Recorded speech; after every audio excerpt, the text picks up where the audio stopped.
آپ کی یہاں موجودگی پر آپ سب کا بے انتہا شکریہ۔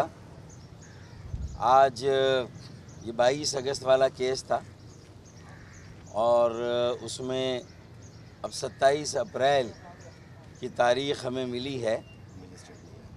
آج چونکہ مجسٹریٹ نہیں آیا تھا تو وہ جو ایک شناخت کا سلسلہ تھا وہ ظاہر نہیں ہو سکا۔ اس کے علاوہ جو بات مجھے کرنی ہے، میں نے وہ 500 روپے کی رسید جمع کرا دی ڈیم فنڈ میں۔ یہ اور بات ہے کہ اس کے علاوہ بھی وقتاً فوقتاً ہم لوگ پیسے جمع کراتے رہے ہیں ڈیم فنڈ میں، اس کی اپنی اہمیت ہے۔ اب یہ کراچی پاکستان کا اہم ترین شہر ہے، واحد قومی شہر ہے۔ پاکستان کے ہر علاقے کا شہری، ہر زبان بولنے والا یہاں رہتا ہے، مگر افسوس کے ساتھ یہ کہنا پڑتا ہے کہ نہ وفاقی حکومت کی توجہ ہے کراچی کی طرف، اور صوبائی حکومت کی تو کیا بات ہے، وہ تو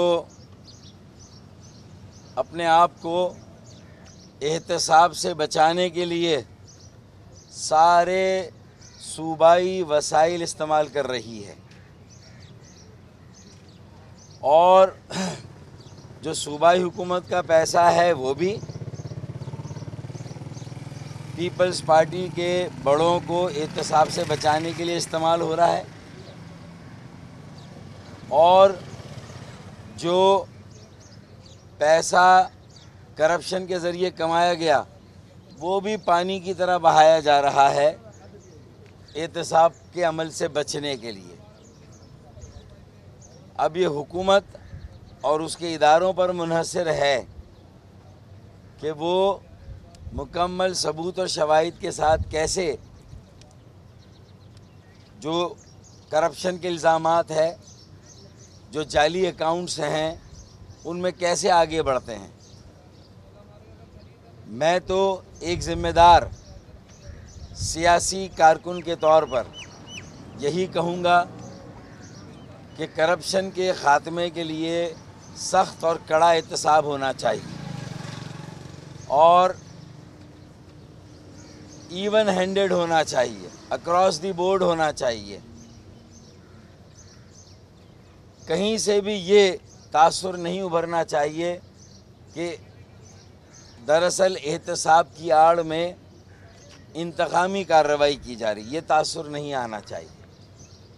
احتساب ہونا چاہیے، کڑا احتساب ہونا چاہیے، سخت احتساب ہونا چاہیے، لیکن اس تاثر کو بھی زائل کرنا چاہیے۔ اور چاہے کرپشن کسی نے کی ہو، پی ایم ایل این کا ہو، پیپلز پارٹی کا ہو، کسی بھی جماعت کا ہو، پی ٹی آئی کا ہو، ایم کیو ایم کا ہو، احتساب ہونا چاہیے۔ جس نے لوٹ مار کی، جس نے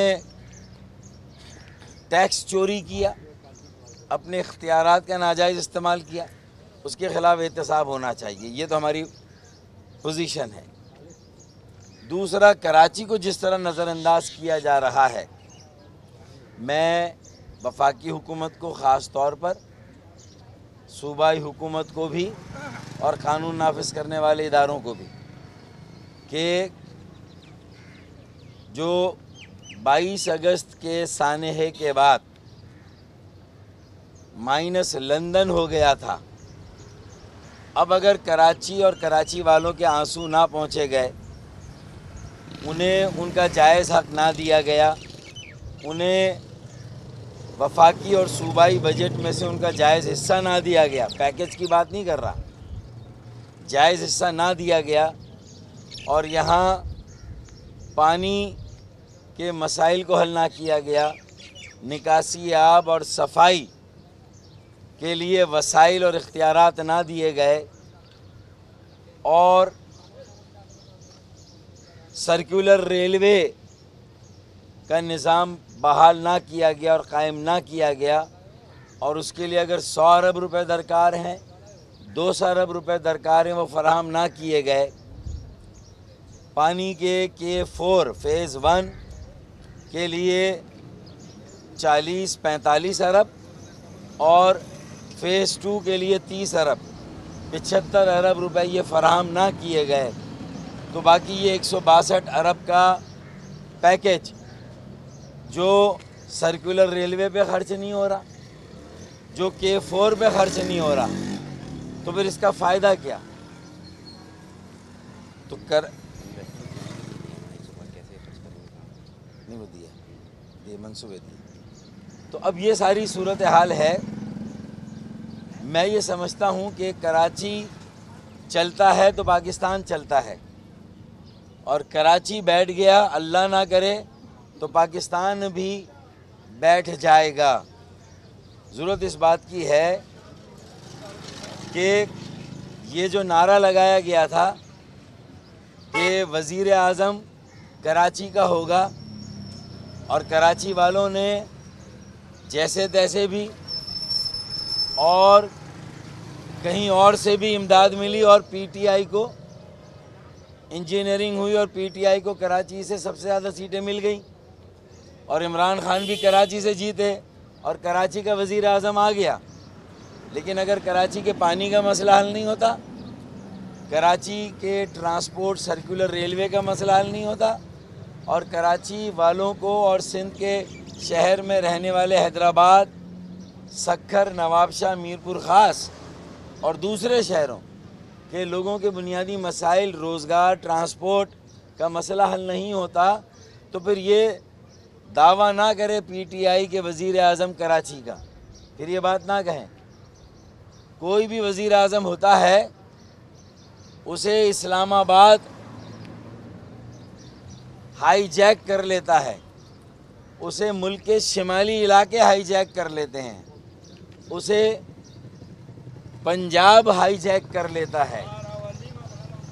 پی ایم ایل این کی حکومت تو تھی ہی صرف پنجاب کی، اور وہ بھی سینٹرل پنجاب کی حکومت، صرف سینٹرل پنجاب میں کے شہروں میں کام ہوا، باقی کہیں نہیں ہوا. اب اگر لاہور میں میٹرو ٹرین آ گئی اور منصوبے اسی طرح کے آ رہے ہیں، تو پھر کراچی میں سرکولر ریلوے کیوں نہیں؟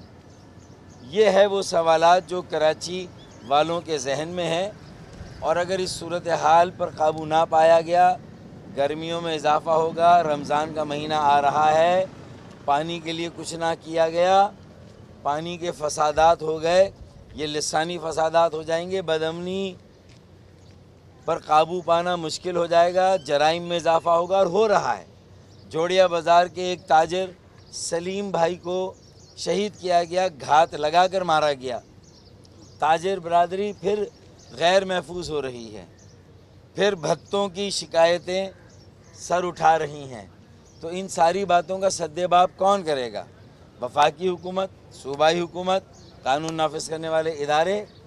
یہ اہم باتیں ہیں، اس کا لوگوں تک جانا، حکومت اور اداروں تک جانا بہت ضروری ہے. میں میڈیا سے میری گزارش ہے کہ یہ اہم باتیں ہیں، قومی اہمیت کی حامل ہیں. کراچی کا امن اور استحکام پاکستان کا امن اور استحکام ہے. تو یہ مجھے گزارشات کرنی ہے. باقی جیلوں کے حالات بھی بہت ابتر ہیں. 2000 کی بلکہ 1500 یا 1800 کی کیپیسٹی ہے، 4000 سے اوپر وہاں قیدی ہیں، اور انسانیت سوز سلوک ہو رہا ہے وہاں پر.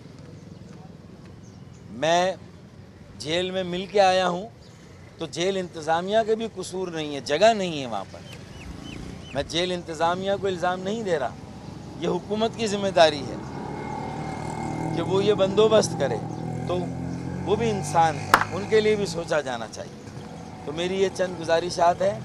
باقی ملک ریاض صاحب بحریہ ٹاؤن سے جو پیسے آئیں گے، 7 سالوں میں آئیں، 14 سالوں میں آئیں، 462 ارب روپے، وہ ان پیسوں پر پہلا حق اور آخری حق کراچی کا ہے، کراچی والوں کا ہے. وہ پیسے کراچی اور کراچی والوں پر خرچ ہونے چاہیے. یہ میری گزارشات ہے.